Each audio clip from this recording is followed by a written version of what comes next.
दोस्तों, आज हम चर्चा करने वाले हैं जो कि बच्चे एग्ज़ाम की तैयारी कर रहे थे काफ़ी समय से या एक साल से लगे हुए हैं और 2, 3, 4, 5 जितने भी एग्ज़ाम दिए हैं सफलता हासिल नहीं हो पाई।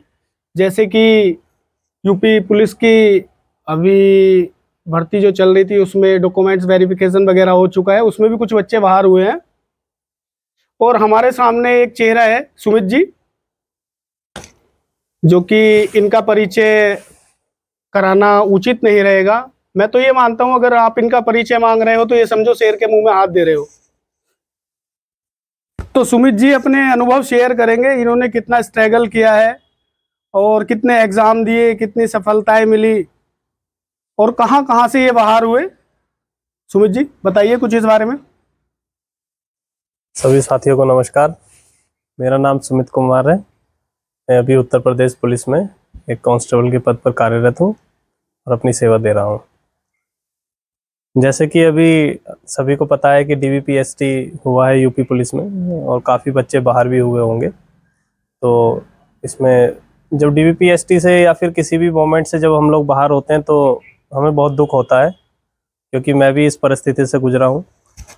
क्योंकि जब पहली बार मैंने एग्ज़ाम दिया था यूपी पुलिस का, जो 41,500 के लगभग वैकेंसी आई थी, तो उसमें मेरा एग्ज़ाम तो क्लियर हो गया था, लेकिन जो फिज़िकल है रनिंग का जो एग्ज़ाम था उसमें मैं क्लियर नहीं हो पाया था, क्योंकि मुझे नहीं यकीन था अपने ऊपर कि मैं भी एग्ज़ाम क्लियर कर पाऊँगा या नहीं, क्योंकि मेरी तैयारी कोई ज़्यादा नहीं हो पाई थी लगभग।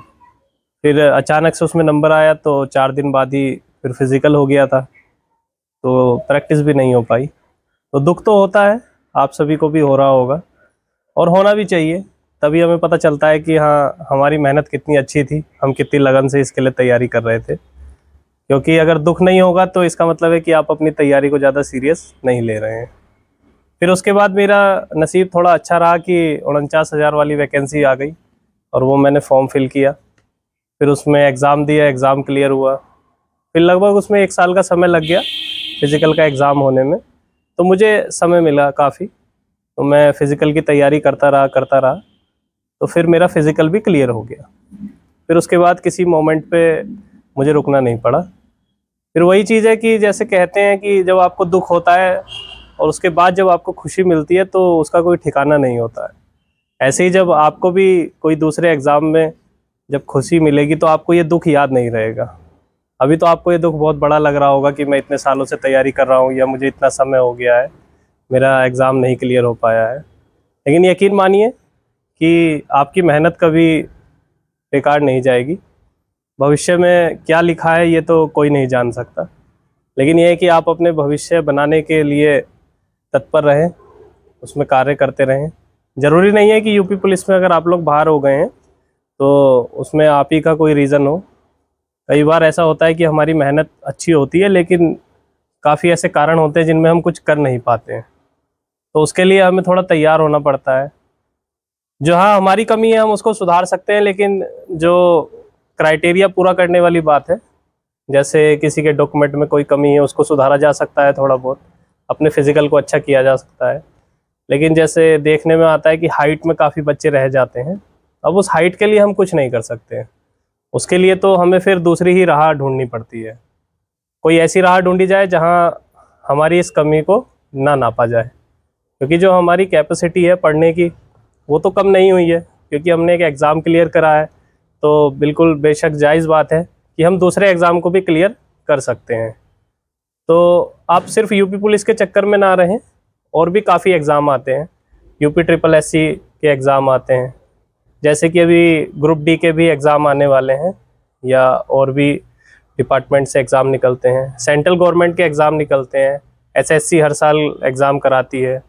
आप उनमें भी अप्लाई करें, क्योंकि वहाँ पर आपके जो हाइट चेस्ट है इनको नहीं नापा जाता है, तो उसमें आप अपने काबिलियत को और बढ़ा सकते हैं। जैसे उत्तर प्रदेश के एग्ज़ाम में आप थोड़ा पढ़ रहे हैं, थोड़ी और तैयारी बढ़ाएं, क्योंकि आपका सब पढ़ा हुआ है, आपको बस प्रैक्टिस की ज़रूरत होती है और सही गाइडेंस की ज़रूरत होती है। जब आपका प्रैक्टिस और आपका गाइडेंस शानदार होता है तो आप किसी भी एग्ज़ाम को निकाल सकते हैं। और अपने ऊपर हौसला बना के रखें। जब आपने यूपी पुलिस का ये एग्ज़ाम निकाला है तो आप भविष्य में और भी एग्ज़ाम निकाल सकते हैं, इसलिए निराश होने की कोई आवश्यकता नहीं है। और इसी बात पे एक कहानी भी याद आ रही है मुझे, जिसमें वो सफलता के लिए एक व्यक्ति बहुत परेशान होता है तो एक ऋषि मुनि के पास जाता है। शायद आप लोगों ने ये कहानी सुनी भी होगी, सुनी सुनाई लग रही होगी, लेकिन मैं चाहता हूँ कि जिन लोगों ने नहीं सुनी है वो इस कहानी को एक बार सुन लें, ताकि उन्हें भी अपने ऊपर आत्मविश्वास आए और अपनी जिज्ञासा को बढ़ाए।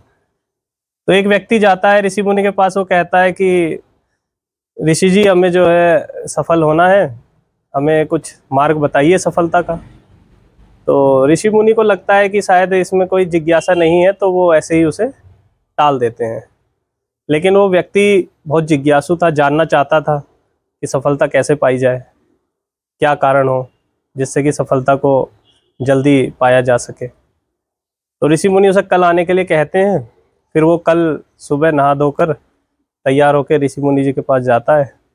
तो ऋषि मुनि उसे कहते हैं, अपने साथ ले चलते हैं कि चलो आओ तुम्हें कुछ दिखाता हूँ। तो चलते रहते हैं, फिर एक नदी के पास पहुँच जाते हैं।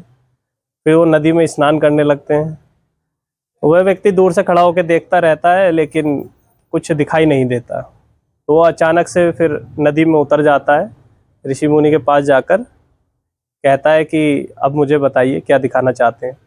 तो उसकी गर्दन पकड़ के नदी में ही डाल देते हैं, और जब तक वो डालते हैं जब तक उसकी सांसें नहीं रुकने लगती हैं। फिर जब एक क्षण आता है जिस टाइम उसे ऋषि मुनि को लगता है कि अब ये मरने वाला है, वो तभी उसको तत्काल हल्का सा प्रेशर कम करते हैं और वह भी अपना पूरी जोर लगाकर बाहर आ जाता है। और फिर वो उसको कहते हैं कि जब तुम्हें इतनी ज़रूरत होगी सफलता की, तब तुम्हें सफलता मिल जाएगी। तो वही चीज़ है, जब आपको भी इस तरह ज़रूरत होगी तो कुदरत भी आपको कहीं ना कहीं से सहारा देगी और आप अपनी सफलता तक ज़रूर पहुंच जाएंगे। जैसे कि अभी चर्चा में आपको सुमित जी ने बताया है, ज़्यादा वार्तालाप तो मैं अब करूँगा नहीं। जिसकी लंबाई 170 से नीचे है उनके लिए बहुत बढ़िया मौका आया है। ग्रुप डी में 32,000 प्लस वैकेंसियाँ हैं। रिटन की तैयारी तुम्हारी है पहले से ही, तुमने एग्ज़ाम क्लियर किया था तभी आगे बढ़े, तो उसे थोड़ा सा मोटिवेशन और लाओ, थोड़ा सा चाय में अदरक और डालो और बस तैयार हो जाओ। ग्रुप डी में आराम से मिल जाएगी नौकरी। और कोई चाह रहा है कि हाँ मुझे ग्रुप डी की नौकरी, ग्रुप डी ये है वो है, 8वां वेतन आयोग लगने वाला है भाई। ग्रुप डी मत समझो, उसके बाद प्रमोशन बहुत जल्दी है। 3 साल की नौकरी करने के बाद ग्रुप डी वाला एक स्टेशन मास्टर बन सकता है। तो हो सकता है ईश्वर ने ये चाहा हो कि तुम कांस्टेबल की नौकरी पर ना रहो, एक स्टेशन मास्टर का पद ग्रहण कर लो। इस वजह से तुम्हारे लिए ग्रुप डी खोला है, इस वजह से तुम्हारी हाइट कम है। तो इसमें डिमोटिवेट मत हो कि भाई मेरी लंबाई कम रहेगी, मेरा ये हो गया, मेरा वो हो गया। ये कहानियां मत बनाओ।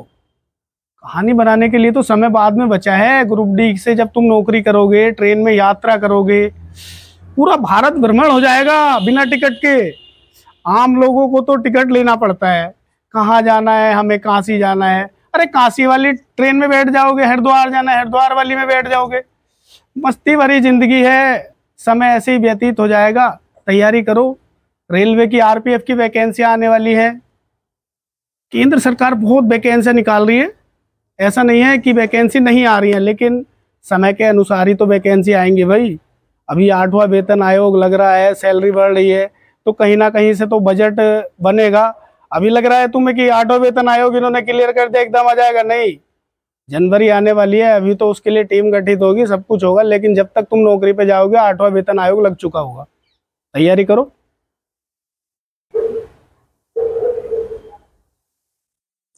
जैसे कि वीरेश भाई ने अभी बताया आपको कि ग्रुप डी की वैकेंसी आ रही है, तो वो बिल्कुल सही बात है कि जैसे आप यूपी पुलिस में रह गए हैं हाइट में, तो आप ग्रुप डी में ज़रूर ट्राई करें। क्योंकि क्या होता है कि भविष्य बहुत अनप्रिडिक्टेबल होता है।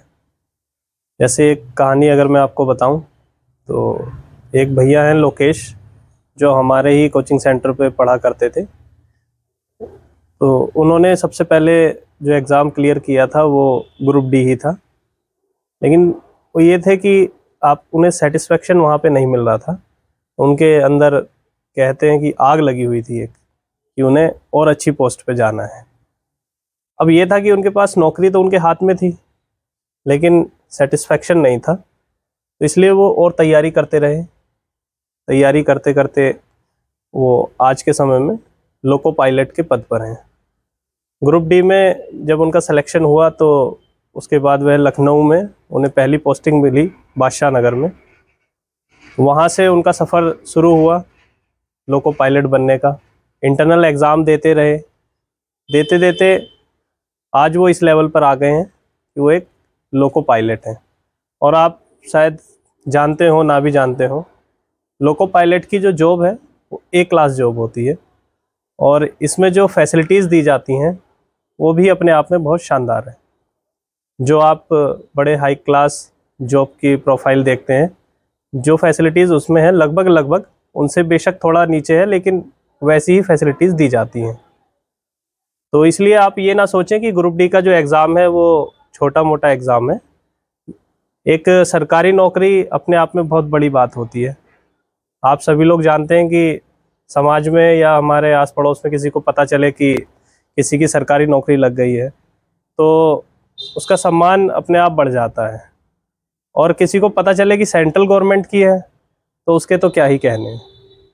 उत्तर प्रदेश सरकार में तो एक बार को मान लेते हैं कि हाँ चलिए लग गई होगी, लेकिन सेंट्रल गवर्नमेंट की जॉब मिल जाना अपने आप में बहुत अच्छी बात होती है। आप लोग ठीक है दोस्तों, तैयारी करते रहो। और हमारे चैनल पे भी ग्रुप डी के लिए अब स्पेशल बैच चालू होने वाला है। फॉर्म अभी चालू है, फॉर्म डालिए। और तैयारी में जैसे तैयारी आप लोग कर रहे हो, बस थोड़ा सा बढ़ा दो यार। एक एक डेढ़ घंटा एक एक सब्जेक्ट को दोगे ना तो तैयारी आराम से हो जाएगी। बहुत समय है अभी। ठीक है, धन्यवाद।